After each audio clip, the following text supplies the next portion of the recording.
সমাজে সুদ আছে না নাই? আর একটু আওয়াজ দিয়ে বলেন আছে না নাই? খুব সংক্ষিপ্তভাবে আমি সুদ নিয়ে কয়েকটি কথা বলি। আল্লাহ রাব্বুল আলামিন কুরআনুল কারীমের 2 নম্বর সূরা বাকারার 168 নম্বর আয়াতের মধ্যে বলেন, ইয়া আইয়ুহান নাসু কুলু মিম্মা ফিল আরদি হালালান তাইয়্যিবা ওয়ালা তাত্তাবিউ খুতুওয়াতিশ শাইতান ইন্নাহু লাকুম আদুউম মুবিন।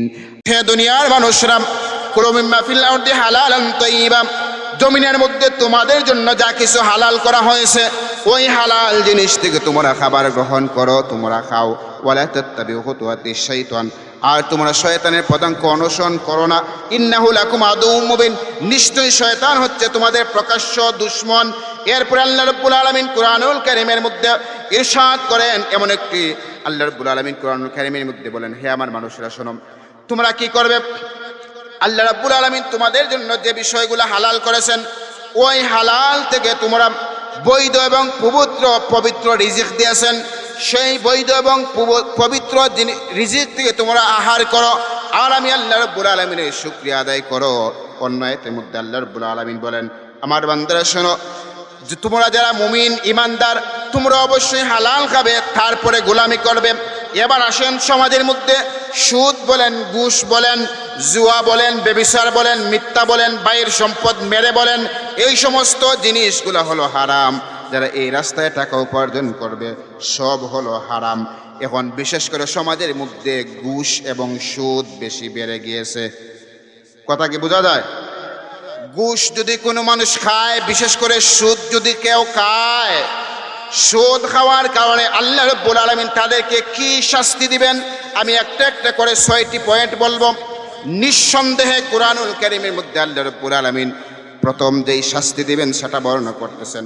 কোন মানুষ যদি হারাম উপার্জন করে, বিশেষ করে সুদ খায়, ওই সুদখোর মানুষের জন্য আল্লাহ রাব্বুল আলামিন যেই শাস্তি তাদেরকে দিবেন সেটা হলো কিয়ামতের দিন সুদখোররা পাগল অবস্থায় দণ্ডায়মান হবে, বলি নাউজুবিল্লাহ। সমাজের যেই সমস্ত বাটপার সিটার সুদখোরগুলা রয়েছে ওই সুদখোরদের কানে কানে পৌঁছিয়ে দিবেন, ওই সুদখোরগুলা যেন যদি তাদের বাপের বেটা হয়, কোরআনের ওই আয়াতটা যেন তারা ডিলিট করে। আল্লাহ রাব্বুল আলামিন 2 নম্বর সূরা বাকারার 275 নম্বর আয়াত, কথা মনে রাখবেন, দলিল দিয়ে যাচ্ছি। সূরা বাকারা 275 নম্বর আয়াত, আল্লাহ রাব্বুল আলামিন বলেন, আল্লাযীনা ইয়াকুলুনার রিবা লা ইয়াকুমুনা ইল্লা কামা ইয়াকুমুল্লাযী ইয়াতাখাব্বাতুহুশ শাইতানু মিনাল মাস। বলি নাউজুবিল্লাহ, একটু আস্তে বলি নাউজুবিল্লাহ। আল্লাহ রাব্বুল আলামিন বলছেন যারা সুদ খায়, আল্লাযীনা ইয়াকুলুনার রিবা, যারা সুদ খায়। সমাজে সুদখোর আছে না নাই? আর একটু জোরে বলেন আছে না নাই? আল্লাহ রাব্বুল আলামিন এই সুদখোরদেরকে কিয়ামতের দিন কি করবেন? লা ইয়াকুমুনা ইল্লা কামা ইয়াকুমুল্লাযী ইয়াতাখাব্বাতুহুশ শাইতান। ওই সুদখোররা কিয়ামতের দিন পাগল অবস্থায় উঠবে, মনে হবে শয়তান তাদেরকে স্পর্শ করে পাগল বানিয়ে দিয়েছে, বলি নাউজুবিল্লাহ। তাহলে বুঝলাম যারা সমাজে সুদখোর আছে, এই বাটপার সিটার সুদখোরগুলা কিয়ামতের দিন পাগল হয়ে উঠবে। অন্য হাদিসের মধ্যে হযরত আব্বাস রাদিয়াল্লাহু তাআলা আনহু বলেন, আকিলুর রিবা ইউবাসু ইয়াউমাল কিয়ামাতি মাজনুনান ইখনাক। কিয়ামতের দিন সুদখোর যারা, ওই সুদখোরগুলা এমন ভাবে উঠবে মনে হবে তারা নিজেই নিজের গলার মধ্যে ফাঁস লাগিয়ে শ্বাসরুদ্ধ করা অবস্থায় দণ্ডায়মান হচ্ছে, বলি নাউজুবিল্লাহ। 2 নম্বর শাস্তি যারা সুদ খায়। বলেন তো সমাজে যে সুদখোর আছে, ওই সুদখোর তার বাপের ক্ষমতা আছে আল্লাহর রাসূলের লগে যুদ্ধ করব? আর একটু আস্তে কই, ওই বাটফার আল্লাহ এবং তার রাসূলের লগে যুদ্ধ করার সাহস আছে? কিন্তু আল্লাহ রাব্বুল আলামিন বলেন যারা সুদ খায় তারা যেন আল্লাহ এবং তার রাসূলের সাথে যুদ্ধের ঘোষণা নিয়ে নেয়। আমার কথা নয়, কুরআনুল কারীমের সূরা বাকারা। বলেন তো সুদখোরের মা বাপ মারা গেলে মেসা বকল নিয়ে কুরআনুল কারীম তিলাওয়াত করানি হয় কিনা? আর একটু জোরে বলি হয় কিনা? ওই কোরআনের মধ্যে সূরা বাকারা 278 279 নম্বর আয়াত আল্লাহ রাব্বুল আলামিন বলেন, ইয়া আইয়ুহাল্লাযীনা আমানু ইত্তাকুল্লাহা ওয়া যারু মা বাকিয়া মিনার রিবা ইন কুনতুম মুমিনিন। আল্লাহ রাব্বুল আলামিন বলেন, হে মুমিনগণ, তোমরা আল্লাহকে ভয় করো এবং সুদী কারবার ছেড়ে দাও যদি তোমরা ঈমানদার হও। তোমরা সুদী কারবার ছেড়ে দাও যদি তোমরা ঈমানদার হও। আবার লক্ষ্য করেন, আল্লাহ বলছেন, ইয়া আইয়ুহাল্লাযিনা আমানুত্তাকুল্লাহ, হে ঈমানদাররা, যদি তোমরা আল্লাহকে ভয় করো আর ঈমানদার হও তাহলে তোমরা সুদ ছেড়ে দাও। তার মানে যারা সুদ খায় তারা বেঈমান। কি বলেন? যারা সুদ খায় তারা ঈমানদার নয়। দলিল কোরআনের আয়াত। আল্লাহ বলছেন, হ্যাঁ ঈমানদাররা, যদি তোমরা আল্লাহকে ভয় করো সুদী কারবার ছেড়ে দাও। যদি সুদী কারবার ছেড়ে না দাও তাহলে তোমরা ঈমানদার নও। এরপরে আল্লাহ রাব্বুল আলামিন বলছেন, যদি তোমরা ঈমানদার হও সুদী কারবার ছেড়ে দাও, তোমরা আল্লাহকে ভয় করো। যদি তোমরা সুদী কারবার না ছাড়ো, আল্লাহ বলছেন, ফাইল্লাম তাফআলু ফাযানু বিহারবিন মিনাল্লাহি ওয়া রাসূলি। যদি তোমরা সুদ না ছাড়ো, যদি না ছেড়ে দাও, তাহলে আল্লাহ এবং তার রাসূলের সাথে যুদ্ধ করার জন্য তুমি প্রস্তুতি নাও। বলি নাউজুবিল্লাহ। কোন সুদ করে সাধ্য আছে আল্লাহর লোক যুদ্ধ করব? সুনামগঞ্জ যারা আছে এরা পারবো? তাহলে কোন সাহসে আপনি সুদী কারবার করেন? আবার কোরআন এবং সুন্নাহ থেকে আয়াত সুদের আলোচনা করলে বিভিন্ন জায়গায় বাধা দেওয়া হয়। আমি নিজে আমার নিজের গাড়ি আপনার শেরপুর, এটা মৌলভীবাজার জেলা পড়ছে, ফাদুল্লাহ সামারগাঁও, ওইখানে আমার গাড়ি আটকানো হয়েছে। এই সুদকুরা কোন সাহসে সুদ খায়? এবার আসেন 3 নাম্বার হলো, সুদ এমন এক জঘন্য গুনাহ যার সাথে জড়িত 4 ব্যক্তি মানুষ সুদখোর। এই 4 শ্রেণীর মানুষকে আল্লাহর হাবিব সাল্লাল্লাহু আলাইহি ওয়াসাল্লাম লানত করেছেন। সহিহ মুসলিমের বর্ণনা 3985 নম্বর হাদিস, লানা রাসূলুল্লাহ সাল্লাল্লাহু আলাইহি ওয়াসাল্লাম আকিলার রিবা ওয়া মুকিলাহু ওয়া কাতিবাহু ওয়া শাহিদাইহি ওয়া ক্বালাহুম সাওয়াউন। আল্লাহর নবী বলেন, যারা সুদ দেয়, সুদী কারবারের উপর লিখে রাখে, সাক্ষী থাকে। নবীজি বলছেন, যারা সুদদাতার উপর, সুদখোরের উপর যে লিখে রাখে এবং সাক্ষী থাকে, যে সুদ দেয় এবং সুদ নেয়, 2 জন মানুষ যে লিখে রাখে, এমন মানুষ আছে না নাই? সুদী কারবার লিখে রাখে, এরপরে বলছেন 2 জন সাক্ষী থাকে। এই 4 শ্রেণীর মানুষকে আল্লাহর হাবিব সাল্লাল্লাহু আলাইহি ওয়াসাল্লাম লানত করেছেন। বলেন তো, যারা সুদখোর তারা 24টা ঘন্টা আমার নবীজির লানতপ্রাপ্ত কিনা? নবীজির লানতপ্রাপ্ত। তাহলে কিভাবে সুদখোরের ঘরে হুজুরের খানি যায়? আসেনি? আর একটু জোরে কই, মেসাবর খানি আসেনি? আপনি ইমাম মুয়াজ্জিনকে সুদখোরের ঘরে খাওয়াতে পারবেন, কিন্তু আমি চ্যালেঞ্জ দিয়ে গেলাম, যতদিন পর্যন্ত ইমাম এবং মুয়াজ্জিনকে সুদখোরের ঘরে শুধু সুদখোর নয় হারাম খাওয়াবেন, ততদিন পর্যন্ত ইমামেরও নামাজ হইতো না, মুসল্লিদেরও নামাজ হবে না। বুঝতেছেন কথা? 1 লুকমা যদি কেউ হারাম খাবার খায়, 40 দিন পর্যন্ত তার ইবাদত কবুল হয় না। আবার দেখা যায় ইমাম মুয়াজ্জিনকে সুদখোরের ঘরে দাওয়াত দিলে ইমাম মুয়াজ্জিন না গেলে মসজিদের চাকরি থাকে না। আছে না? না এমন স্বভাবের মানুষ, এমন নব্য জাহেল মার্কা মানুষ সমাজে খুব বেশি আছে। এবার আসেন সুদখোরের 4 নম্বরে শাস্তি হলো, সুদখোর এমন ভয়ানক শাস্তির মধ্যে লিপ্ত হয়। বলেন তো, সমাজের মধ্যে যদি কোনো মানুষকে আপনি 1 কোটি টাকা দেন, সে কি তার মায়ের সাথে ব্যভিচার করবে? এমন নাফরমান আছে? একটু জোরে বলেন, আছে? নাই। তাহলে দেখেন, সমাজের মধ্যে এমন মায়ের সাথে 24 ঘন্টা জেনা করে এমন নাফরমান, এমন বদমাশ সমাজের মধ্যে আছে।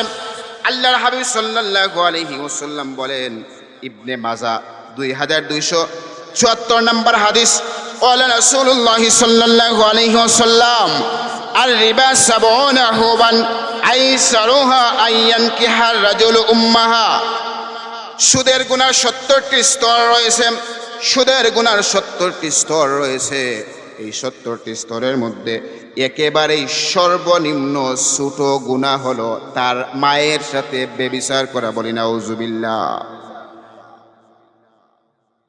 মায়ের সাথে ব্যভিচার করা, এটা হচ্ছে একেবারেই সর্বনিম্ন গুনাহ।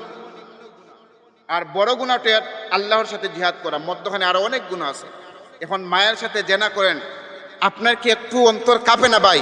আপনার পায়ে হাত রেখে বলি, আপনি সুদি কারবার ছেড়ে দেন। আপনি আজ যদি মারা যান, আপনার সম্পদ পড়ে থাকবে, এই সম্পদ আপনার সাথে কবরে যাবে না। আমি শেষ করে দিচ্ছি আরো 2টি পয়েন্ট বলে। 5 নাম্বার হচ্ছে, সুদখোর মৃত্যুর পরে কিয়ামত পর্যন্ত এই রক্তের নদীতে হাবুডুবু খাবে। নবীজি যখন মেরাজে গেলেন, এই যে রজব মাস চলতেছে, আজকে 2 তারিখ, নবীজি রজব মাসের 27 তারিখ মেরাজে গিয়েছিলেন কিনা? গিয়েছিলেন। এই হাদিসটা হচ্ছে সহিহ বুখারীর 2085 নম্বর হাদিস। আল্লাহ নবী সাল্লাল্লাহু আলাইহি ওয়াসাল্লাম জিবরাইল আলাইহিস সালাতু ওয়াসাল্লাম নিয়ে যাচ্ছেন। নবীজি দেখলেন একটি রক্তের নদী, শুধু এই নদীর পানি শুধু রক্ত। নবীজি দেখছেন এই নদীর মধ্যখানে একজন মানুষ দাঁড়িয়ে আছে, আরেকজন মানুষ এই নদীর পাড়ে। যেই মানুষটা নদীর কিনারায় দাঁড়িয়ে আছে তার হাতের মধ্যে অনেকগুলা পাথর। বলেন তো, মানুষ যখন নদীর মধ্যখানে থাকে, সে কি কিনারে আসার জন্য সাঁতার কাটে কিনা? সাঁতার কাটে। ওই মানুষটা রক্তের নদীর মধ্যখান থেকে সাঁতার কাটতেছে কিনারায় আসার জন্য। যখনই ওই মানুষ মধ্যখান থেকে কিনারায় আসে, কিনারার মানুষটা পাথর নিক্ষেপ করেন তার মুখে, বলি নাউজুবিল্লাহ। বড় বড় পাথর তার মুখের মধ্যে আঘাত করেন, শরীরের মধ্যে আঘাত করেন। আবার মানুষটা কিনারা থেকে মধ্যখানে চলে যায়, ওই মানুষটা আর পারে উঠতে পারে না। নবীজি বললেন, হে ভাই জিবরিল, মানুষগুলা কারা? জিবরিল আমিন আলাইহিস সালাতু ওয়াসসালাম বললেন, হে আল্লাহর নবী, ওই মানুষটা হচ্ছে দুনিয়ার জমিনে যে মানুষটা সুদ খেত, সুদি লেনদেন করতো, ওই মানুষগুলা সুদি কারবার করার কারণে আল্লাহ রাব্বুল আলামিন তাকে এমন শাস্তি দিচ্ছেন। 6 নম্বরে হচ্ছে যারা সুদ খায়, সুদখোরের পেট কিয়ামতের দিন বড় বড় গড়ের মতো হবে। কিসের মতো হবে? বড় বড় গড়ের মতো হবে। আমাদের গড়ের রুম 10 ফিট কিংবা 12 ফিট, 11 ফিট, 14 ফিট পর্যন্ত আছে। নবীজি বলছেন কিয়ামতের দিন সুদখোরের পেট হবে বিরাট বিরাট গড়ের মতো। আমার বানানো কথা নয়, 2273 নম্বর হাদিস। নবীজি বলেন ওই সুদখোরের পেটটা বিশাল গড়ের মতো হবে, আর তার পেটের মধ্যে সাপ কিলবিল করবে। রাসূল কারীম সাল্লাল্লাহু আলাইহি ওয়াসাল্লাম বলেন, মিরাজের রাতে আমাকে একদল লোক আমাকে ঘুম থেকে জাগ্রত করালেন, আমাকে জমজমের পানি দিয়ে আমাকে ওযু করালেন, এরপরে এমন একটি সম্প্রদায়ের কাছ দিয়ে আমাকে অতিক্রম করালেন। আমি লক্ষ্য করলাম কিছু মানুষের পেট বিরাট বিরাট গড়ের মতো, আর তাদের গড়ের মতো এই গড়ের ভিতরে, তাদের পেটের ভিতরে সাপ দেখা যাচ্ছে। বাহির থেকে অনায়াসে তাদের পেটের ভিতরে সাপ দেখা যাচ্ছে। আমি লক্ষ্য করলাম সেই সাপগুলা তাদের পেটের মধ্যে কামড় দিয়ে দিয়ে তাদের নাড়ি বুড়িগুলা টেনে টেনে খেয়ে ফেলতেছে। আল্লাহ হাবিব সাল্লাল্লাহু আলাইহি ওয়াসাল্লাম জিজ্ঞেস করলেন, এই মানুষগুলা কারা? রাসূল কারীম সাল্লাল্লাহু আলাইহি ওয়াসাল্লাম জিজ্ঞেস করার পরে হযরত জিবরাইল আলাইহিস সালাতু ওয়াস সালাম জবাব দিলেন, ওই মানুষগুলা হলো তারা যারা সমাজের মধ্যে সুদি কারবার করতো, সুদি লেনদেন করতো। বলি নাউজুবিল্লাহ। এই হলো সুদি কারবারের 6টি শাস্তি। আল্লাহ সুবহানাহু ওয়া তাআলা যেন আমাদের সবাইকে সুদি কারবার যারা করেন, আপনাদের পায়ে হাত রেখে বলি, ভাই বাবা, দয়া করে সুদি কারবার ছেড়ে দেন। কোনো মানুষ যদি বলে আমি সুদ ছেড়ে দিয়েছি বললেই হবে না। আপনি আপনার যত টাকা সুদি কারবার করে জমা করেছেন, সব টাকা প্রাপ্য মানুষের কাছে ফিরিয়ে দিবেন। একটা হারাম টাকা আপনার কাছে রাখতে পারবেন না। খালিস নিয়তে তওবা করবেন, এরপরে আপনার তাওবা আল্লাহ কবুল করবেন।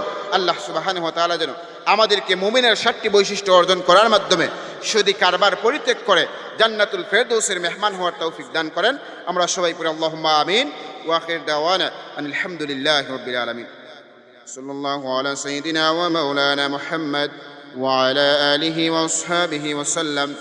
أستغفر الله إن الله غفور رحيم.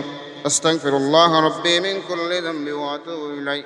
ولا حول ولا قوة إلا بالله العلي العظيم. لا إله إلا الله محمد رسول الله صلى الله عليه وسلم. الحمد لله رب العالمين، والعاقبة للمتقين، والصلاة والسلام على سيد الأشرف الأنبياء والمرسلين، وعلى آله وأصحابه وأهل بيته والناس أجمعين. اللهم صل على بدر التمام، اللهم صل على نور الظلام، اللهم صل على مفتاح دار السلام، اللهم صل على الشفيع في جميع الأنام. اللهم بارك لنا في رجب وشعبان وبلغنا رمضان.